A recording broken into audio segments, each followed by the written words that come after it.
Hey there, my name is Mitchell, and Panasonic just announced the S1R and the S1 line of mirrorless cameras, along with their partnership with Sigma and Leica. And this got me thinking a few things.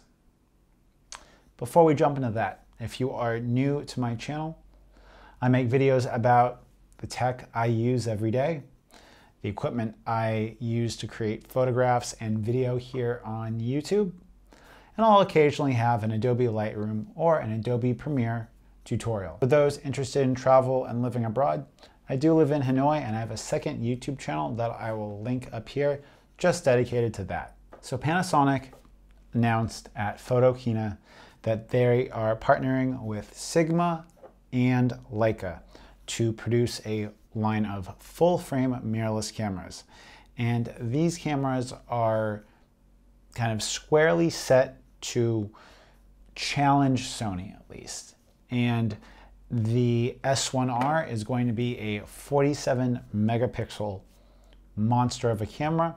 The S1 is going to be a 24 megapixel camera, kind of aimed at the Sony A7 III and A7S crowd. Along with these announcements, they are partnering with Leica, who they've been working with for a while, and they are going to be using the Leica L mount that can be found on a numerous variety of Leica cameras going all the way back to 2015 almost. So Leica has a big line of lenses. Along with that, Sigma has also been announced as a partner. And this is interesting because now we see a third-party lens manufacturer being made part of this partnership.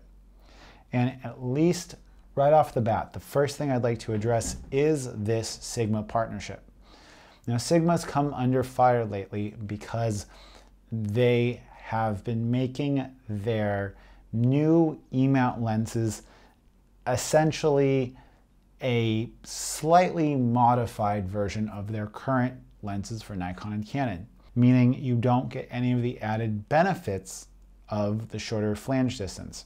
So when comparing the size of a lot of the native E-mount glass along with the Sigma Art Series glass in the E-mount, it's clear that Sigma has simply just added on an extension tube in order to make the lens function.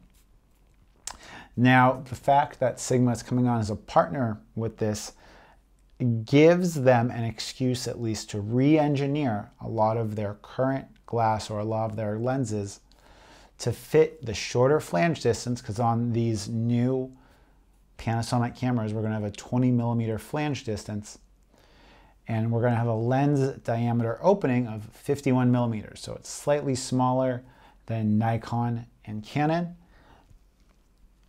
And ultimately, I feel like we're going to be seeing a lot of these lenses designed for the new L-mount system also being used for Sony. So I see this as a really big win for Sigma because they are going to be able to re-engineer a lot of lenses or a lot of focal lengths that they have for this new mirrorless mount.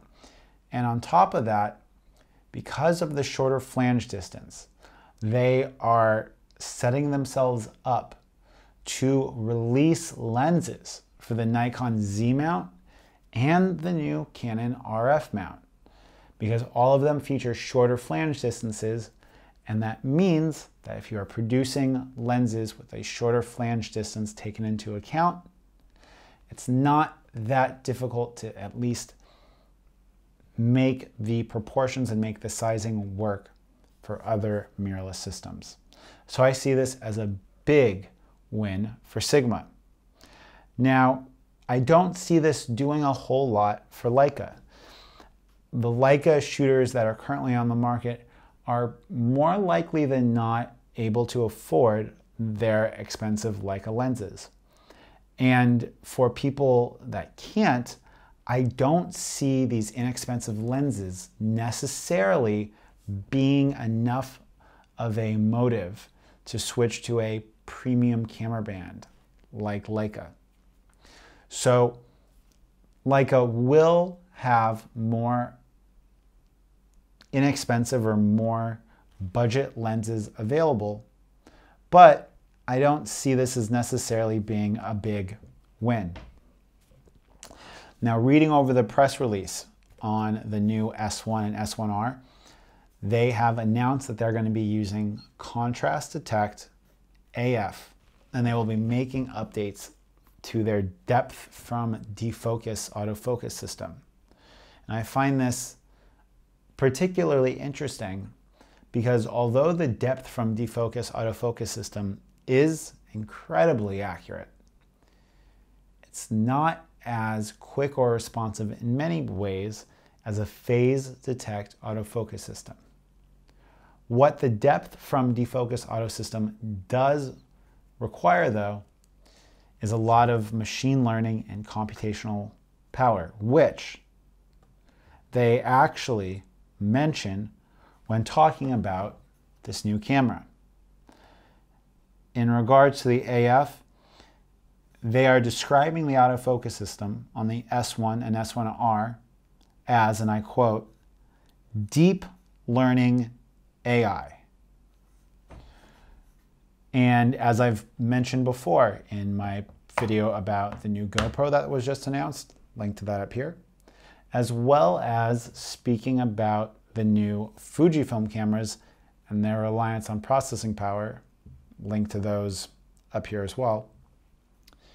We're going to see machine learning and AI playing a bigger part in modern digital cameras. And if Panasonic is betting on using machine learning and AI to predict that if an object is moving towards you, that the next logical place that the object will be is at an increasingly close distance, I could see this looking really good for video autofocus. But then again, this makes me wonder. Panasonic currently has their EVA1 video camera, and that's an APS-C or Super 35 millimeter, fully rigged out or fully ready to rig video camera. And it currently uses an EF mount. And Canon is moving away from the EF mount with their new mirrorless camera. And now Panasonic is also adopting the Leica L mount. It's very clear, at least, that Panasonic has a deep understanding for what their video customers want. The GH5 is undoubtedly one of the best video cameras under $3,000 on the market right now. And we see at least in my opinion, we see a very, very clear progression and upgrade path. In many ways, unlike Canon and their cinema line. If you're a run and gun, low budget videographer, the GH5 offers incredible value. If you want full frame video in a compact package, you have the new S1 and S1R bodies, which will offer incredible Leica glass, dual IS, meaning a in-body image stabilization conjunction with lens IS, which is already proven to be extremely effective on the GH5. And then if you're a professional videographer, you are going to have the EVA series. Now, whether or not Panasonic releases a full-frame EVA camera, I think it's going to be very interesting because the people that want a full cinema-sized camera body will always want that, or they will always require that. People that want run and gun stuff and want smaller form factor are usually going to want that. But creating a clear upgrade path with lens compatibility and the fact that we see a high possibility of these Panasonic cameras taking micro four thirds lenses with adapters means, at least to me, that they are seriously wanting to get their video shooters or their video heavy hybrid shooters into the Panasonic ecosystem in regards to color grading, color science, LUTs, menu systems, menu operation, and kind of keep all of the low to mid-tier filmmakers in their ecosystem. And I think they're going about doing this in a very, very smart and cautious way by giving internal 6K or internal 4K, 60 frames per second, more likely than not to an XQD card.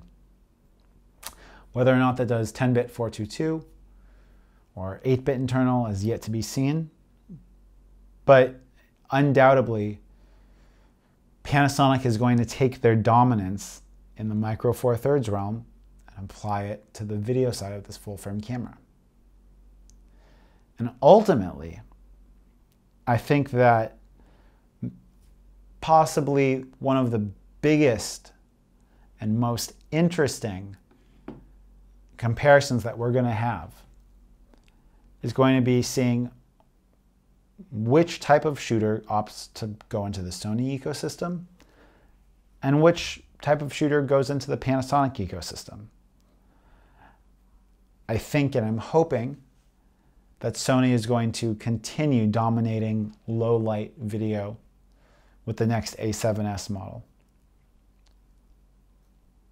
But will it be enough and a clear enough dominance in high ISO and video performance that it will keep newcomers choosing Sony? Or are we going to see serious video shooters or people breaking into the video market going towards Panasonic? If you are a video shooter and you shoot Panasonic right now, I would love to know how you feel about this new announcement. If you're an A7S shooter or you're a Sony heavy video shooter, have you tried the Panasonic EVA? How often are you using an FS series line of cameras? What is it that you would like to see fulfilled by a hybrid camera on the video side of things? These are all questions and stuff that I would love to have a conversation with, and let me know what you think in the comment section down below. Until next time, guys, it's been Mitchell. I'm out.